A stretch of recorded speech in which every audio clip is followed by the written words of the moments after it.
It's been 6 years since we installed our raised garden beds, and it's time to see how they've held up. Zach built these so that I can reach every inch of them from my wheelchair, and we've had some crazy years. It has 4 long fingers that we used to plant pumpkins, corn, and onions, which is what we have started growing right now. We planted our onions first because they're the only thing that can survive this early in the year. And I told Cambry I would build her one more box if she let me have a robot lawnmower to take care of the rest of the yard. Some pretty good negotiating on my part. There's a new robotic lawnmower that can 3D scan your whole yard for obstacles with lidar, and I've got to try it out for myself. The right side of the screen is where the backyard and bunker is, while the left side is where we are working on the garden. My fruit trees are in the bottom left corner, and you can see each tree mapped out individually. It's called the Lidax Ultra 3000 all-wheel drive, from my channel sponsor MOVA, and so far it looks pretty impressive. Before you get started, I want to point out the difference in the color of wood. So they're both redwood, but this is newer and this is obviously 6 years older.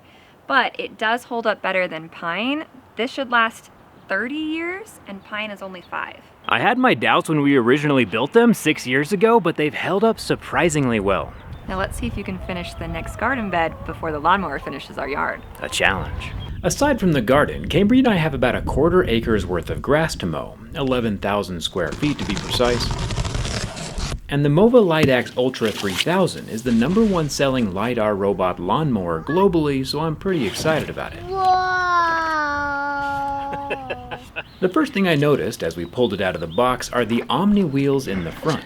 Instead of the front wheels steering the lawnmower around like a car or a go-kart, the front wheels are made of wheels so that it can pivot in place with less moving parts. And instead of having one large blade underneath like an old school manual mower, this guy has 12 spinning razor blades. And you know me, I think everything needs a good razor blade.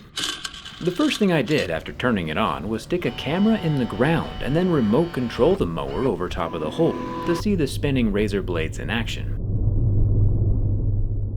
Thumbs up for that. It's also way more quiet than a regular mower. The MOVA mower is about 60 decibels, barely above ambient. It's quiet enough to run at night without disturbing my neighbors, while a regular mower is about 100 decibels, a whole 16 times louder. If you look back at the top of the robot, that's where the lidar module is located.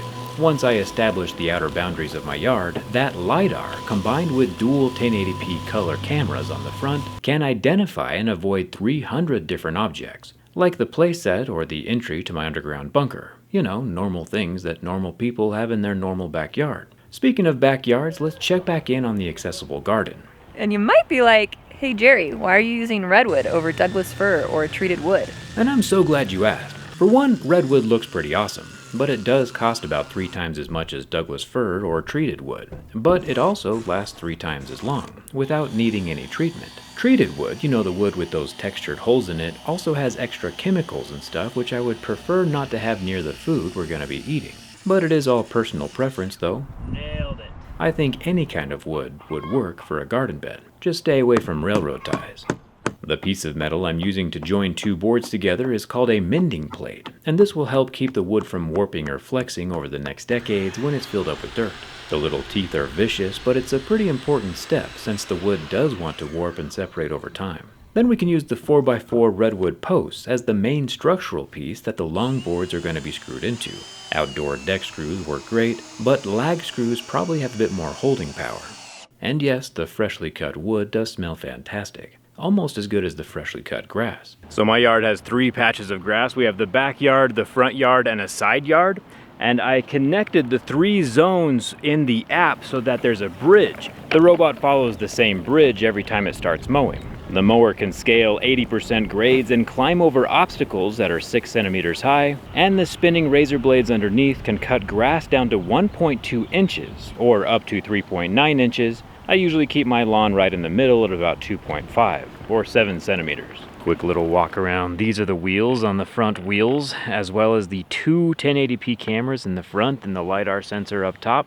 If it does start raining, we don't have to worry about it today. This is the rain detection sensor on the back, so if a drip of water gets caught between these 2 little pins, it'll just return to home. Inside of this flap is our display, as well as the emergency stop button.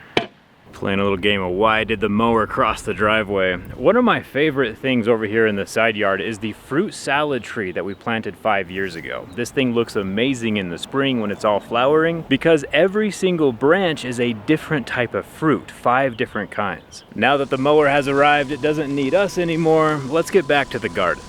I just like love the feeling I have when I'm out in the garden. Like when I'm working and I see things grow and I'm nurturing things or I'm collecting the harvest. Like I just am happy in my garden. I don't know how else to explain that. And I personally would have added the pavers a whole lot sooner. The first couple of years we didn't have pavers and it's been a game changer.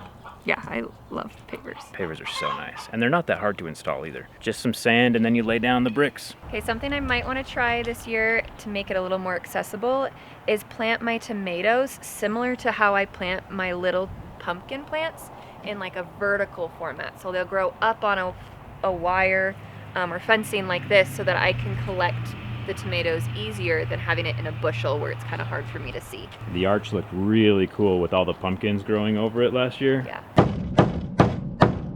With all 4 sides of our accessible garden box complete, we can get them set into place and screwed into the center post.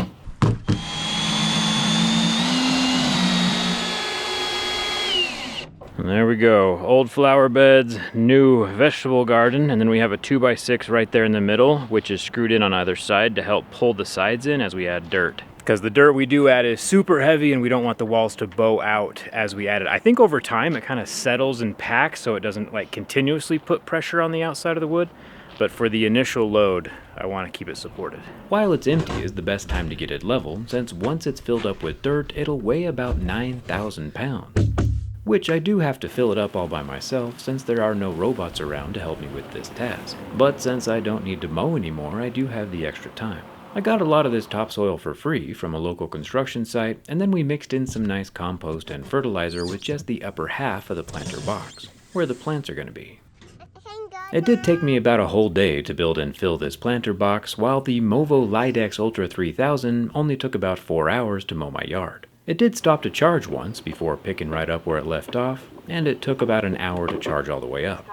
It is watertight enough to store outside all summer long, IPX6.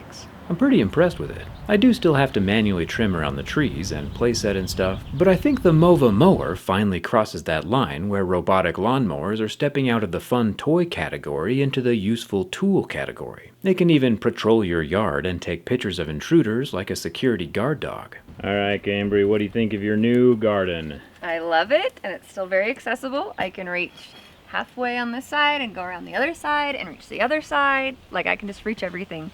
So that's really exciting. And so you have all of this space. What are you going to plant in this bed? I'm going to plant popcorn in here. So like corn that we can then turn into popcorn. And then I'm going to do carrots over here, tomatoes, and then pumpkins in the last one. Every finger of the garden has a purpose, and I think that we might be harvesting more than just carrots and pumpkins this year. You were gonna have to wait till November to see that video though. Hope you enjoyed the garden box tutorial, and if you need a robot mower for your yard, I will leave a link in the description. And thanks a ton for watching. We'll see you around. How far down are you gonna dig, bud? A big hole until I can like fall down to space. But I might not because that will take days. Yeah.